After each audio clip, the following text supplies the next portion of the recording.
Salmo 33, Salmo 150, outros salmos que falam para louvar a Deus com instrumentos. É razão então, é um chamado, é um mandamento de Deus para nós hoje, na nova aliança, louvar ao Senhor desta mesma maneira. Não temos tempo de exaurir todo o assunto aqui nessa circunstância, do contrário, não teríamos tempo de expor o texto, mas a resposta é absolutamente não. Porque é o mesmo livro dos Salmos que nos chama para adorar a Deus com instrumentos de cordas, como era feito no templo da antiga aliança. É o mesmo Salmo que, por exemplo, no Salmo 141, nos chama para orar a Deus com incenso. E o incenso, assim como o Senhor havia prescrito os instrumentos como modo de adoração da antiga aliança, o incenso também era um modo de adoração da antiga aliança, e que tinha uma significação. Assim como o incenso significava algo, os instrumentos também. É o mesmo livro dos Salmos, que, por exemplo, no Salmo 51, fala que Deus se agradará dos nossos sacrifícios, holocaustos e ofertas queimadas. Bom, se aquilo que está descrito exatamente como devemos adorar a Deus no livro dos Salmos deve ser aplicado na nova aliança, então devemos usar os instrumentos de igual modo, devemos de igual maneira usar incensos, e há igrejas que usam incenso, sim, igrejas anglicanas, igrejas católicas romanas, elas usam incensos e objetos de queima no culto, e também sacrifícios, mas nós sabemos que essas coisas passaram. Nosso entendimento é que aquilo que está mencionado aqui são elementos característicos da antiga aliança, que foram instituídas como sombras, como tipos e elementos de realidades maiores, realidades que vindouras e que em Cristo Jesus foram absolutamente abolidas. Se nós não estamos na nossa moderna cultura, acostumadíssimos com culto com instrumentos. Aliás, o que estranha alguém hoje é um culto sem instrumento, mas certamente se eu trouxesse um incenso aqui e ligasse aqui, começasse a queimar para subir um cheiro aqui, ninguém aqui estaria absolutamente confortável, e biblicamente não há diferença nenhuma entre os instrumentos e o incenso. Ambos foram instituídos na antiga aliança, associados à ordem levítica, associados à ordem de Arão, aqueles que foram comissionados para isso, e ambos são absolutamente anulados no Antigo Testamento. Não há uma só linha no Antigo Testamento a respeito de instrumentos, e nem de incenso. Aliás, há instrumentos e incenso juntos colocados aonde? No livro de Apocalipse, não é? Que menciona novamente sacrifícios, menciona incenso, menciona instrumentos, aí traz essas coisas novamente, usando a linguagem simbólica tão característica do livro de Apocalipse. O ponto é, o fato de temos aqui menções a elementos da antiga aliança que eram praticados lá, não significa que é licença para praticarmos hoje, assim como foi praticado o incenso ou os sacrifícios que foram abolidos da nova aliança. E antes que alguém levante uma objeção e diga, pastor, isto é certamente uma inovação da sua parte, algo associado com o que hoje em dia tem sido cunhado de uma maneira pejorativa, com o movimento dos neopuritanos, uma tentativa de anacrônica, assim se colocam sobre nós, de resgatar práticas dos ingleses do século XVII, com uma espécie de saudosismo. É preciso entender historicamente, aqui eu faço este breve relato, de que a inovação dos instrumentos, na verdade, é recente. Historicamente, e aqui eu cito Charles Spurgeon, que disse que, do quesito da questão dos instrumentos, há um exército de teólogos em toda a história da igreja que concordam unanimemente com a abolição deles, e aqui eu cito, desde, não dos puritanos, mas dos pais da igreja, que muitos declararam que tais práticas, o uso de instrumentos no culto, eram práticas judaizantes. Não sou eu quem digo, Justino Marte, primeiro século, considerado apóstolo de João, ele diz, o uso do canto com instrumentos musicais não foi recebido nas igrejas cristãs, como foi entre os judeus, no estado da infância, mas apenas o uso do cântico, disse Justino Marte. Aqui eu vou citar outros nomes, sem citar as que disseram, porque é uma quantidade muito grande de pessoas que falam sobre isso. Clemente de Alexandria, primeiro século. Orígenes, Eusébio de Cesareia, Crisóstomo, Ambrósio, Jerônimo, Agostinho de Hipona, que todos conhecemos.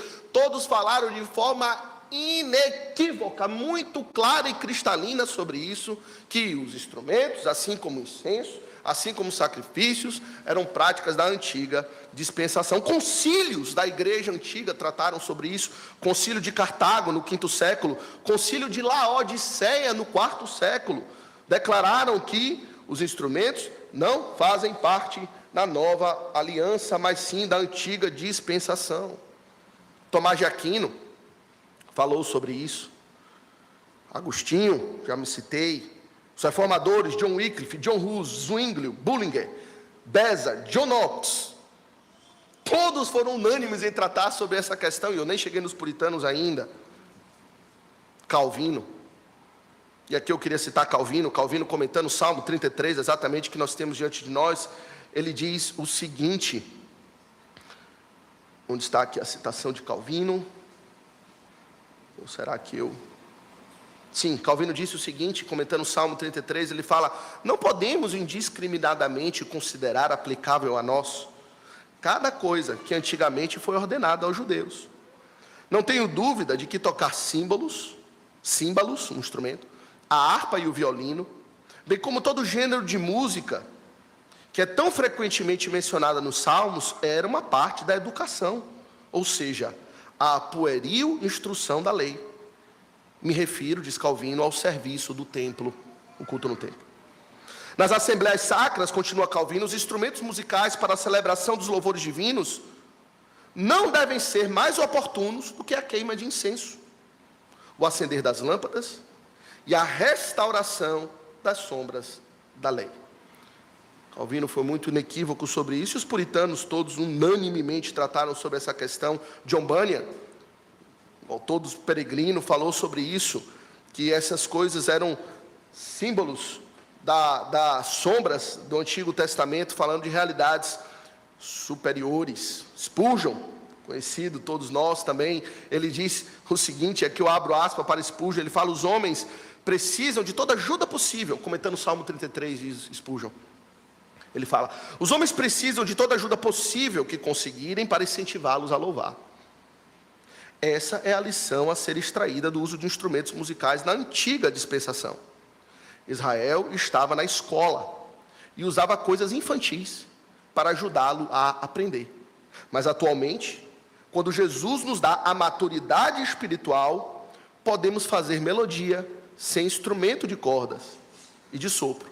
Assim como podemos orar sem a queima de incenso, como era praticado na antiga aliança. Spurgeon aqui, para ser honesto, ele prossegue dizendo: esta é a minha opinião, eu não irei contender com quem pensa diferente, e eu concordo com Spurgeon, não queremos fazer isso um tema para quebrar a nossa comunhão com quem discorda disso, mas o Spurgeon prossegue e fala: não precisamos de instrumentos musicais, pois eles nos atrapalham em nosso louvor. Assim pensava Charles Spurgeon. Estou apenas aqui colocando citações para que os irmãos entendam que, historicamente, esse foi um tema absolutamente unânime ao longo da história da igreja.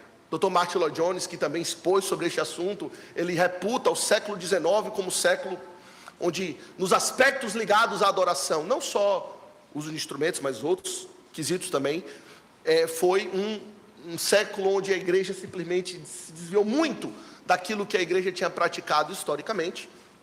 E diz Martin Lloyd Jones, o século XIX deveria ser um século para ser esquecido por completo, neste quesito, no quesito da adoração. Entretanto, mal sabia ele que aquilo era apenas o começo. E que hoje em dia nós não estamos... O normal não é apenas ter instrumentos, mas instrumentos, orquestras, bandas profissionais, com iluminação, sistemas de iluminação, com fumaça, com todo tipo de parafernália, que nós entendemos foram completamente abolidas na Nova Aliança. O culto da Nova Aliança é marcado pela absoluta simplicidade. Pela simplicidade. Essa é a grande característica. O culto da Antiga Aliança era o culto sensorial. Era um culto marcado por riqueza, de experiências sensoriais, desde o animal sendo imolado, sendo queimado, o cheiro do animal sendo consumido no altar, um incenso que era queimado, os símbolos, toda a orquestra, a questão visual da roupa do sacerdote, que eles usavam, todo o templo, o ornamento, toda aquela riqueza, falavam de glórias muito superiores que haveriam de se manifestar a nós, e que já se manifestaram. Essas coisas eram, portanto, sombras de realidades que nós experimentamos. Então, assim pensamos. Concordo com Spurgeon, não devemos contender com quem pensa diferente. Eu imagino que talvez aqui na nossa própria audiência há aqueles que pensam diferente, e nós não iremos contender com isso. Entretanto, não pense você que a inovação é nossa, não é. Historicamente, isso é algo absolutamente firmado dentro da interpretação, história da interpretação da igreja, de que tais práticas são práticas atribuídas ao povo judeu, judaizante, assim como a circuncisão, o incenso e as demais coisas passaram.